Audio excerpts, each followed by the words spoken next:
Tiga perkara yang akan merosakkan hidup seorang lelaki mahupun suami mahupun ayah.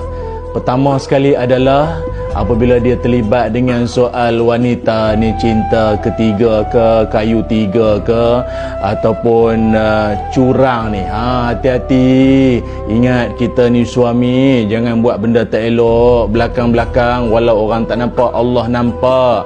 Yang keduanya, apabila dia terlibat dengan masalah gila kuasa, gila pangkat, nak mengejar kuasa, nak mengejar jawatan dan pangkat, juga boleh menghancurkan hidup seorang lelaki maupun suami. Dan yang ketiganya adalah apabila dia sibuk sangat dengan harta, sibuk sangatlah dengan hartanya, bisnesnya apa, mengejar keuntungan dan sebagainya, sampai lupakan keluarga, lupakan amalan agama, masa berkualiti dengan keluarga. Ingat, saya juga laki, saya juga suami, saya juga anak. Moga kita dipelihara Allah Subhanahu Wa Taala.